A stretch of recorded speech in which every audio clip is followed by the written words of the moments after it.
SiriusXM, I'm Julie Mason. Joining me now, Kip Eideberg is Senior Vice President of Government and Industry Relations at the Association of Equipment Manufacturers. You can follow him on Twitter at Kip Eideberg. They are working with the Trump administration to reopen the economy and get people back to work. Hi, Kip.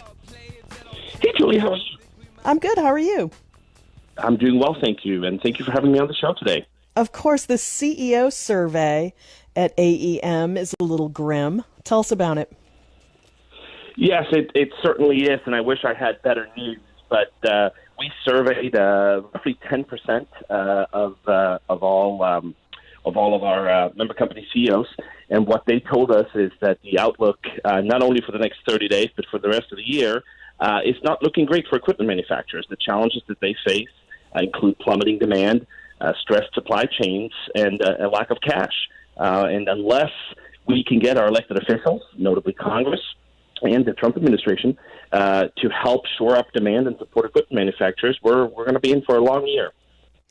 AEM represents companies like John Deere and Caterpillar.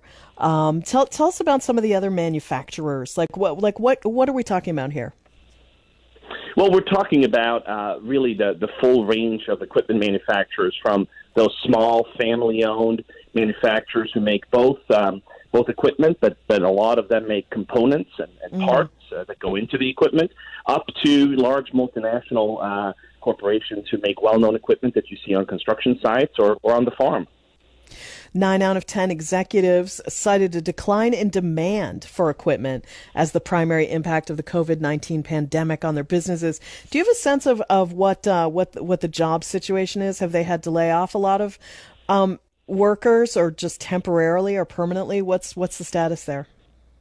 Well, that's a good question, and I think for equipment manufacturers, the key takeaway from Friday's jobs report, obviously, is that the economy overall is not in a great shape right now. And I think from a policy perspective, more than ever, we need Congress to put policy ahead of politics and really step in and support equipment manufacturers when it comes to creating demand and alleviating some of the pressure that are on our supply chains. But when it comes to furloughs and layoffs, we were fortunate that we were designated by the Trump administration as essential early on. So most equipment manufacturers have been open and on the job, which is why you haven't seen yet, Julie, those types of furloughs and layoffs that other industries have had to deal with. But I can tell you this, the bottom line is that if Congress does not step in and help, particularly those small and medium-sized equipment manufacturers who are running out of time and cash, we're going to start seeing some furloughs and some layoffs in the not-too-distant future.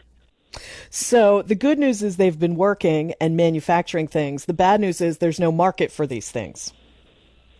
Yeah, that's absolutely correct. And we believe, obviously, the best way to help our industry is not through handouts, but it is to create an environment in which demand for equipment will go up. And interestingly, 8 out of 10 executives in that survey said that they want to see Congress make a significant investment in our infrastructure as a way to help drive demand for equipment. And if they can do that, then obviously our industry is going to do much better for the rest of the year. But if not, as I mentioned, I think 4 out of 10 executives were saying that they plan to reduce the outlook for the next 30 days, 6 out of 10 for the next, for the remaining of the year by as much as 30%. And that's what we're looking at if we can't help shore up demand. Did the association, though, take any position on testing and the need to expand testing as part of that sort of reopening and increasing demand? Well, what we have said, and interestingly enough, the president said that just a few minutes ago during his press conferences, the best way to help equipment manufacturers and businesses in general is to open up the economy gradually and safely. And we're obviously going to defer to public health officials in terms of when that is. And the health and safety of our employees is our primary concern. And I think you're going to have to see sort of a patchwork, a gradual reopening, Julie. I don't think there's going to be a one-size-fits-all, just because states are looking at it slightly differently. But obviously, employees need to feel comfortable about going back to work. Testing has a big part to do with that. But I think overall, it has to be a team effort between employers, between employees, between the government. They have to work together. We just got to get the economy back up and running again as soon as we can.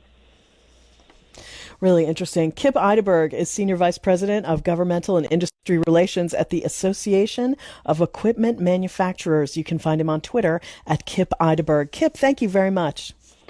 Thanks for having me on, Julie. Yeah, great to talk to you.